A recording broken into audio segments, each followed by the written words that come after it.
It's hard when you're talking about the Meil, which is Klil Tekhelet, made completely of Tekhelet, not to think about another example where somebody asks a question about a Tallit Shekulo Tekhelet, a garment which was made completely of Tekhelet. And of course, I'm talking about Korach in his famous rebellion against Moshe. The Medrash brings down that Korach came to Moshe as a wise guy asking kind of a question. Well, if you have a one string of Tekhelet, you just told us about the mitzvah of Tzitzit, that means one string of Tekhelet, of this blue thread, and that is what you need on the entire garment. Well, if that's the case, what if I have a garment made completely of Tekhelet? Then I certainly should not need any kind of string of Tekhelet. I have an entire garment made of Tekhelet. So this kind of question, which put Moshe in an uncomfortable position. What should he do? What shouldn't he do? And why? Because no matter where you're going to go, it's it's the kind of question where you can be made fun of, and that's the way the Medrash presents it. But this idea, of course, the Medrash is kind of juxtaposing the fact that the rebellion of Korach in the Torah comes exactly after the mitzvah of Tzitzit.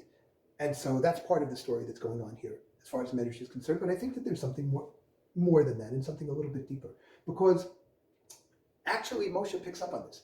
When Korach's rebellion comes along and kind of speaking about how everybody is holy and Aaron, the priest, the high priest, should not really be above anybody else. Kulam Kedoshim, everybody is holy. But Moshe picks up on it and he says, you from Levi, you have a lot to do in the service of Hashem, in the Beit HaMikdash, in the Mishkan.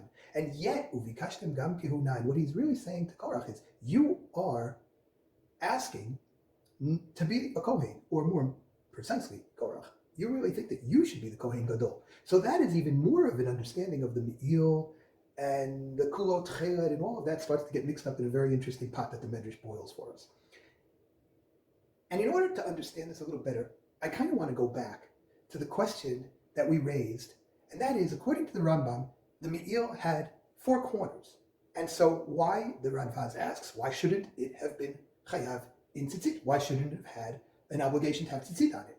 And so when the Radvaz asks this question, it's not like Korach asking the question. This is a very interesting halachic issue that's brought up. And I think that if you want to understand this, maybe based on what the Minchat Chinuch answers to the Radvaz's question, maybe the best way to understand it is to tell a little story about Rav Yisrael Freeman of Rizhin, who the Rizhiner Hasidim were known for the fact that they believed in Malchut in the world, in Hashem's kingship, right? And specifically the aspect of that Malchut, the aspect of royalty that God has in the world. And an extension of this was the Rebbe, and he had to have these kinds of accoutrements that presented that idea of royalty. And so he lived in a very, very palatial mansion. He had a carriage that was absolutely beautiful, and his clothes were equally magnificent. And this was, again, the Rajin Hasidim had this idea.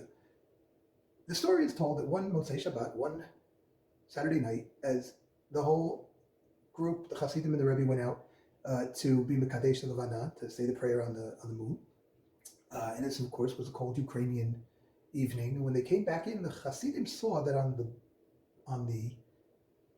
the snow where the Rebbe had stood, there were stains of blood. There was little drops of blood. When they came in and they asked the Rebbe, what is this all about? Is everything okay? They looked down at his shoes, and remember, the whole way that the Russian Hasid, the Rebbe, dressed, he was wearing golden boots studded with diamonds.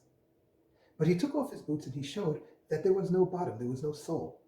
And in essence, even though these were the most glorious boots probably in the entire world, as far as the Rebbe was concerned, he was walking around barefoot. What he explained to them when they looked at him in astonishment, he said, when I'm talking about the Malchut of HaKadosh Baruch Hu, this is not about me, right? It's not for my benefit, it's not for my pleasure, it's not for my comfort.